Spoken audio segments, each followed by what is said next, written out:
Bonjour à toutes et à tous et bienvenue dans l'école du futur. Voici les titres du jour. On va commencer par notre focus et votre série préférée, bien sûr, La famille tout écran qui est là pour vous accompagner dans l'utilisation de vos ordinateurs, tablettes et smartphones. On y parle fake news, rumeurs, cyberharcèlement ou encore problèmes de sommeil. Et on va continuer dans un instant à suivre les aventures de Myriam, Erwan et leurs 3 enfants dans leur quotidien hyper connecté. Et puis on va aussi écouter Lisa de Bernard parce qu'elle a toujours une idée derrière la tech. Bonjour Lisa. Bonjour Philippine. De quoi vous allez nous parler aujourd'hui ? On va parler des chargeurs universels qui débarquent dans nos magasins. On voit ça dans un instant. Et puis nos 2 sujets du jour. D'abord, vous vous souvenez peut-être de vos journées d'école, la sonnerie, les cahiers, les profs. Eh bien, imaginez maintenant un futur où tout ça serait en partie remplacé par une intelligence artificielle. C'est déjà le cas. C'est déjà une réalité aux États-Unis. Des écoles expérimentent l'intelligence artificielle à la place des professeurs. Alors, qu'est-ce que ça change vraiment ? Est-ce une révolution ou une fausse bonne idée ? Et puis, doit-on s'en inspirer ici en France ? On va voir ça. Et puis, deuxième sujet aussi, faut-il tout dire au risque de laisser circuler n'importe quoi ? Ou doit-on contrôler la diffusion des informations pour éviter les dérives ? Depuis toujours, le débat, vous le savez, autour de la liberté d'expression et de la vérité fait rage. Il prend une tournure nouvelle, bien sûr, sur les réseaux sociaux. Facebook va arrêter de vérifier les informations diffusées sur sa plateforme. Alors, avec quelles conséquences ? On en parle avec nos experts, Lisa, et puis bien sûr aussi Alexandre Azria. Bonjour Alexandre. Bonjour Philippe. Ravi de vous retrouver. Je rappelle que vous êtes le fondateur de Le Croissant AI. On en parle dans un instant, juste après le focus. Les règles clés d'abord pour un usage maîtrisé du numérique au sein des foyers. C'est au cœur bien sûr de l'engagement du Clémy par le biais de sa série La famille tout écran. Avec un nouvel épisode aujourd'hui sur le danger du partage de certaines photos sur les réseaux. On découvre ça dans ce nouvel épisode.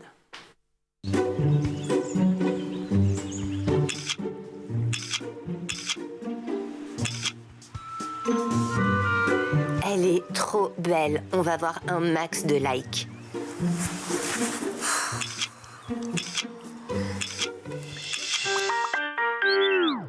Ça va, ma chérie ? Y a un problème ? Non, rien. Mais si, je le vois bien. On reçoit des messages privés vraiment pas sympas. Juliette, je vois bien qu'il y a un problème. Tu peux m'en parler, tu le sais. Il y a 2 gars de mon école qui me harcèlent sur Internet. Qui te harcèlent ? Bah ça, c'est très grave. Qu'est-ce qu'ils font ? J'ai publié une photo de moi en maillot de bain sur mes réseaux sociaux et ils n'arrêtent pas de m'envoyer des messages insultants. Du coup, je l'ai supprimé, mais ils lâchent pas l'affaire. Moi, je sais quoi faire. On appelle les gens de ta classe pour les raisonner, eux et leurs parents. Et si c'est pas stoppé immédiatement, on va porter plainte. Ça va les calmer. Je publierai plus jamais rien. Mais t'as le droit de le faire. C'est eux qui sont pas cool. On est libre de poster des photos de soi, mais il faut avoir conscience des usages mal intentionnés et détournés qui peuvent en être faits. Surtout si vous êtes dénudé, car même supprimée, elle laisse des traces numériques. Le cyberharcèlement sur les réseaux sociaux est puni par la loi. Vous pouvez signaler les harceleurs à la police ou à la gendarmerie. Vous pouvez aussi recevoir de l'aide par téléphone ou sur l'application 3018. C'est gratuit et confidentiel. Mais tu l'envoies à qui cette photo ? Ouh, j'adore. Allez, autre chose maintenant, confier nos enfants à des machines. C'est ce que testent aujourd'hui certaines écoles aux États-Unis. Des élèves entre 8 et 14 ans suivent leurs cours non pas avec un professeur, mais avec une intelligence artificielle. L'objectif, c'est apprendre 2 fois plus vite en 2 fois moins de temps. Alors, est-ce que c'est une révolution éducative ou une idée plutôt inquiétante ? Les 2 sont possibles et on en parle tout de suite avec nos experts dans la première partie du talk. Aux États-Unis, donc, des écoles expérimentent l'IA à la place du professeur pour gagner en efficacité. L'intelligence artificielle, Alexandre, permettrait aux élèves d'apprendre 2 fois plus vite selon cette plateforme Unbound Academy. Comment vous expliquez cette promesse d'efficacité ? Est-ce réaliste ? Est-ce que vous voulez bien nous faire un petit tour d'horizon de ce qui s'y passe là-bas ? Bien sûr. Donc on fait face là à une nouvelle forme d'école, une école en ligne. La promesse, elle est claire, c'est que le matin, on a de l'enseignement sur les matières classiques, anglais, mathématiques, etc., par une intelligence artificielle. Et l'après-midi, c'est consacré à autre chose, par exemple à la prise de parole en public, le codage informatique, donc des choses un peu plus extrascolaires. L'idée étant que l'intelligence artificielle va nous permettre d'apprendre plus rapidement, ce qui va nous dégager de la place l'après-midi. Alors, dans les faits, le format qui est fait jusqu'à présent, c'est une école en ligne. Ouais. Donc c'est pas forcément l'école comme on l'entend tous, mais ça reste un premier pas. Là, ça va être du CM1 à la 4e, donc quand même un panel assez large en tout cas pour avoir des expérimentations qui seront ou concluantes ou non concluantes. On verra ça dans les mois à venir. On va continuer à en parler effectivement au cours des prochaines semaines. D'abord, effectivement, apprendre 2 fois plus en 2 heures, c'est impressionnant. C'est ce que promet en tout cas cette nouvelle école, cette nouvelle plateforme. Est-ce que c'est vraiment un bénéfice, Lisa? L'éducation n'a-t-elle pas aussi besoin de temps, de réflexion, de maturation? Alors, je pense que tout le monde s'accordera là-dessus sur le fait que si on ne peut pas aller trop vite, surtout à ces âges-là, et surtout que les neurosciences mettent en avant qu'effectivement, quand on apprend une nouvelle compétence ou qu'on apprend quelque chose de nouveau, on crée ce qu'on appelle des connexions synaptiques, donc entre nos neurones. Et pour ça, en fait, pour qu'elles soient consolidées, on a à la fois besoin de répétition, on a besoin aussi de repos, de sommeil. Et du coup, si on veut aller plus vite que la musique, ça ne fonctionnera pas correctement, ça ne sera pas des choses qu'on apprendra sur le long terme. Et puis surtout, si on apprend trop vite et trop de choses, on a aussi un risque de surcharge de la mémoire. Ça, c'est vraiment du côté des neurosciences. Et puis après, il faut dire ce qui est. C'est très chouette, hein. L'IA, ça permet effectivement de personnaliser l'apprentissage, d'aller au rythme des élèves, de se concentrer sur les difficultés de chacun. En revanche, il ne faut pas oublier aussi que ce qui est important dans l'éducation, c'est aussi l'échange, et ça, malheureusement, avec l'IA, on n'en a pas. C'est ça. Là, on pourrait se poser la question de que vont devenir ces enseignants qui seront là, seront plus là, effectivement, dans le cours des prochains mois, des prochaines années avec cette révolution. En tout cas, vous, Alexandre, expert en intelligence artificielle, j'imagine que vous avez un point de vue. L'évaluation d'un élève, en tout cas dans ce système d'école, repose sur beaucoup de paramètres, le comportement, la compréhension, l'effort. Est-ce que vous pensez objectivement qu'une intelligence artificielle puisse prendre tout ça en compte? Est-ce qu'on peut vraiment faire confiance à une intelligence artificielle pour évaluer? Moi, j'ai pas le même avis que Lisa là-dessus. Je pense qu'une IA est capable de faire pas mal de choses. Je pense aussi que les professeurs, eux, sont surchargés, qu'ils ont en général des classes assez imposantes en termes de nombre. Donc, une IA peut venir soulager. Alors, moi, je suis un partisan de human in the loop, ce qu'on appelle, donc avoir l'humain au cœur du sujet avec une IA qui va venir aider. Donc là, en l'occurrence, on l'a pas, c'est juste de l'intelligence artificielle.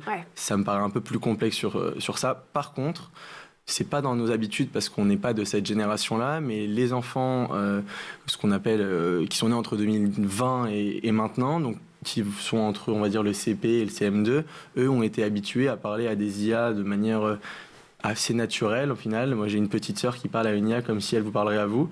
Donc je sais que pour les plus petit, il ne faut pas forcément la différence entre parler à quelqu'un de robotisé qui n'existe pas et parler à un humain. Donc je pense que l'échange peut être fait même avec une IA.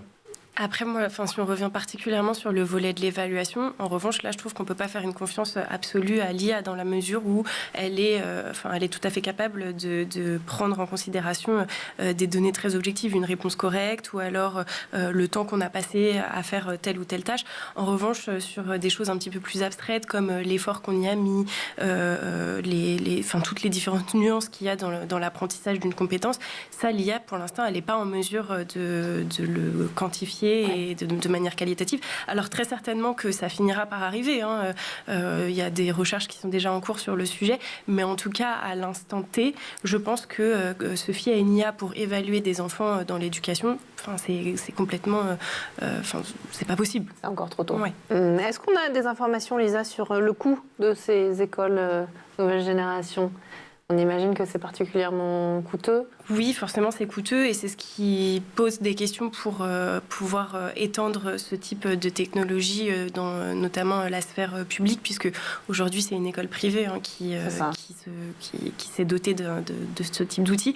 Et on peut s'interroger effectivement sur est-ce que ça pourrait être appliqué au public, étant donné le coût des infrastructures, le coût de la maintenance, tout ça, ça interroge. Les charter schools sont un modèle très américain aussi, on en parlait à l'instant. Est-ce que ce type d'expérimentation avec de l'intelligence artificielle, Alexandre, pourrait voir le jour dans un cadre un peu plus réglementé, juste un peu, en France notamment? On en parle assez souvent ici. Je pense qu'on n'a pas encore la maturité pour le faire en France, en tout cas dans ces conditions-là. En plus, on a un système par académie en France qui fait que c'est un peu plus complexe parfois. Il y a des académies qui sont un peu plus matures sur le sujet. Donc on sait par exemple, on pense à l'Académie de Marseille qui est assez en vogue sur l'IA. Ouais. Ça va arriver, ça arrive toujours de toutes les façons en France, ça arrivera juste un peu plus tard, d'ici je pense 5-6 ans, quelque chose comme ça. Après on a en France l'IA Act, on a pas mal de choses qui font que les expérimentations sur l'intelligence artificielle sont particulièrement réglementées, mais c'est complètement normal. Et en plus de ça, là on parle d'enfants, d'apprentissage, donc c'est des sujets qui sont assez sensibles. Bien sûr. Donc je pense que ça arrivera, peut-être pas sous les mêmes modalités qu'une école en ligne avec full IA, mais on arrivera à un stade où on va faire des expérimentations. De toute façon, on n'aura pas le choix parce que c'est l'avenir et que les professeurs auront, je pense en tout cas, même eux, l'envie d'essayer ces nouvelles façons de pouvoir apprendre aux plus petits. Avec les risques aussi qu'on peut comprendre sur leur place à ces enseignants. Est-ce que leur métier va complètement être bouleversé? J'imagine que ça aussi, en tout cas en France, bien sûr. Je ne sais pas quel est Je pense que tous les métiers vont radicalement changer. Peut-être Bien que sûr. nous, dans 5 ans, on sera même plus sur le plateau et qu'il y aura une IA qui parlera à notre Je place. souhaite. Je continue à vous avoir. Non mais oui, c'est sûr, ça va forcément transformer le métier, mais comme tout un tas de choses l'ont fait au cours... quand on est passé du tableau noir au tableau électronique, bon voilà, ça demande juste de maîtriser de nouveaux outils, d'avoir une formation continue, mais rien d'insoutenable. Je pense qu'en plus, avec les nouvelles générations d'instituteurs, institutrices, professeurs qui arrivent, qui sont forcément plus sensibles à ces outils, il y aura une volonté forcément de suivre. Le vrai risque, et je l'ai vu moi parce que j'ai fait ma scolarité un peu en Angleterre, c'est de ne pas fermer la porte, surtout pas. Je pense que par exemple, au moment où on a eu l'IA qui est arrivée il y a 1 an et demi et que les écoles ont dit surtout n'utilisez pas ChatGPT, n'utilisez pas, etc. Dans les faits, je trouve que c'est pas la bonne approche. Il faut leur apprendre de la même façon que nous, on nous a appris à avoir un raisonnement critique quand on fait quelque chose. Il faut avoir le même raisonnement sur l'IA. Ouais. C'est beaucoup plus complexe parce que l'information tombe instinctivement et c'est beaucoup et instantanément plus, aussi, de plus en plus rapidement, donc voilà, c'est beaucoup plus complexe, c'est une nouvelle façon de voir l'éducation, mais de toute façon on va devoir se réadapter. Le sujet, c'est quand on confie l'éducation à une intelligence artificielle qui décide du contenu qu'elle enseigne. C'est ça aussi, j'imagine. Est-ce que c'est un problème que ces IA soient développées, Lisa, par des entreprises privées? Bah oui, forcément. Toujours, puisqu'on peut avoir tout un tas de biais qui sont entretenus par ces entreprises. Il peut y avoir aussi une logique économique derrière à promouvoir certains types de contenus plus que d'autres. Il peut y avoir effectivement tout un tas de soucis, mais qu'on rencontre de manière générale avec l'IA, qui ne s'applique pas qu'à l'éducation. De manière générale, il y a tout un tas de problématiques derrière ça.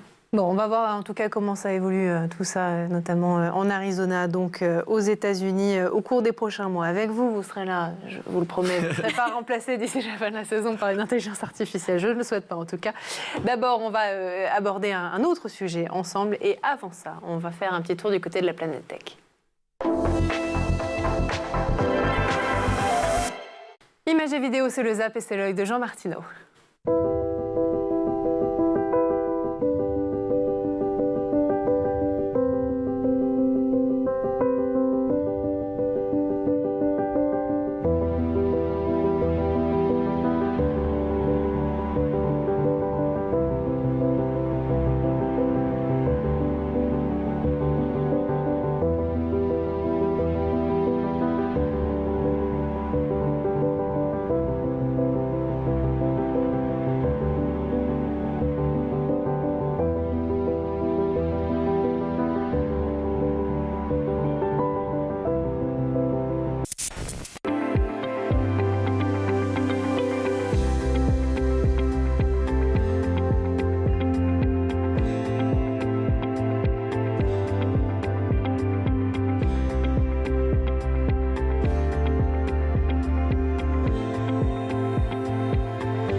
retour toujours sur le plateau de l'École du Futur et en compagnie de notre invité aujourd'hui, Alexandre Azria, fondateur de Le Croissant AI. Et juste avant de reprendre nos discussions, on va laisser place à la chronique de Lisa de Bernard qui a une idée derrière la tech.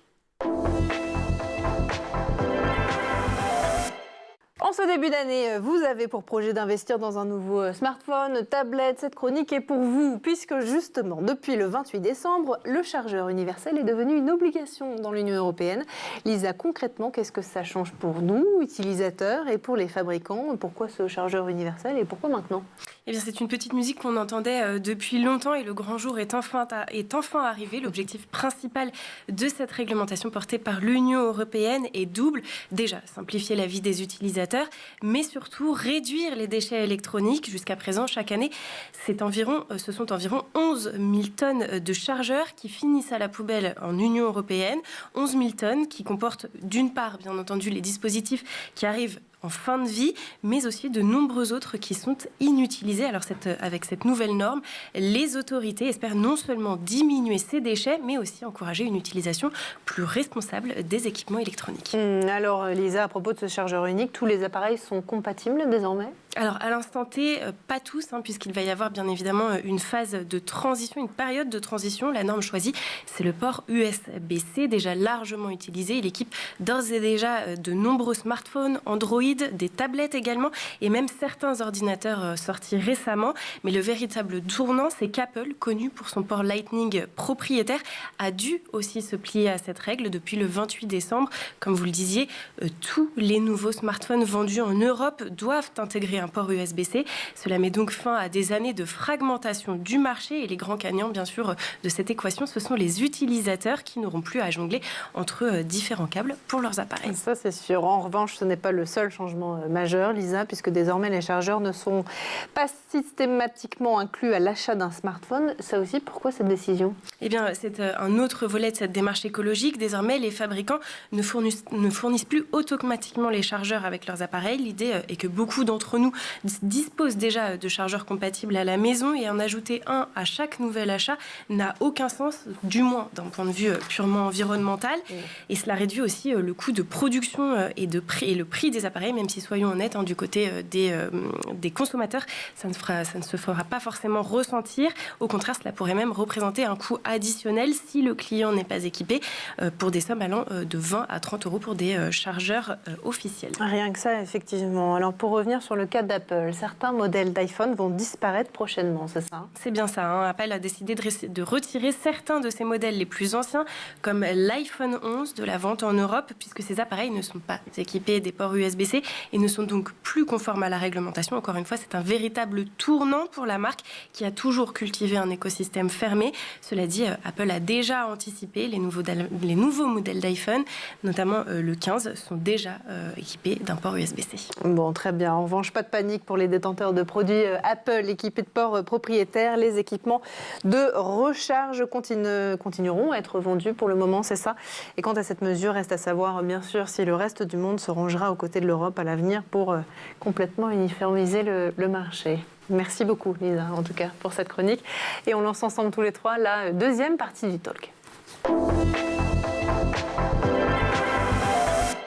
Deuxième partie du talk et deuxième sujet qui fait le cœur de l'actualité tech aujourd'hui. À qui peut-on encore faire confiance pour nous dire la vérité? C'est la question cruciale à l'ère des réseaux sociaux. Chaque jour, on est confronté à des milliers d'informations sur des stories, des posts, etc. Certaines sont vraies, d'autres complètement fausses.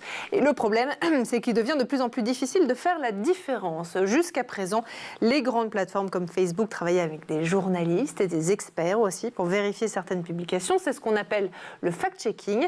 Mais Meta vient d'annoncer la fin de ce programme aux États-Unis, jugeant qu'il était trop biaisé. Lisa, est-ce que vous voulez bien nous expliquer ce que représentait ce programme de fact-checking pour Facebook et quel rôle il jouait pour limiter justement la propagation des fausses informations? Eh bien, comme vous l'expliquiez rapidement en introduction, c'était c'était le fruit d'une collaboration entre des organisations tierces certifiées. Donc effectivement, on avait par exemple l'agence France Presse, on avait d'autres organes journalistiques, et puis après il y avait aussi des organes spécifiques de fact-checking. Et le but, c'était donc d'identifier, d'étiqueter et de réduire la visibilité de toutes les fausses informations qui pouvaient circuler sur la plateforme. L'objectif étant évidemment d'en limiter la propagation et du coup de signaler aussi aux utilisateurs que ce contenu pouvait être problématique. Mark Zuckerberg justifie cette décision par un souci de liberté d'expression. Est-ce que c'est vraiment une question de liberté d'expression ou plutôt un calcul politique, Alexandre? Je vois à votre regard que vous avez la réponse. Je ne sais pas si j'ai la réponse, mais en tout cas, on va dire que... Vous avez une opinion, en tout cas. J'ai une petite opinion là-dessus. On sait que Trump avait répété maintes et maintes fois pendant sa campagne qu'il voulait démanteler ce qu'on appelait la mafia de la tech. Et il voulait aussi, pourquoi pas, mettre Mark Zuckerberg en prison. Donc, Mark Zuckerberg, comme par hasard, quand Monsieur Trump est élu, dit bon, alors en fait, on va complètement changer le fusil d'épaule et puis on va maintenant beaucoup moins réguler tout ça, exactement comme fait Elon Musk sur X, c'est exactement la même chose. Ouais.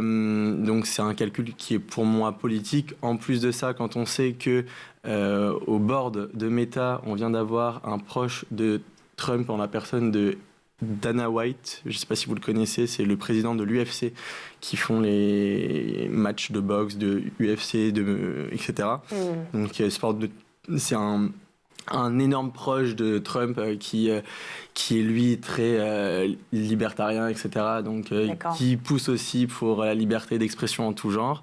Donc si on additionne un peu ces petites variables, on se dit que ça reste un coût un peu plus politique que vraiment de vraies convictions pour Meta. Et puis en plus de ça, ça va leur ajouter pas mal d'ads.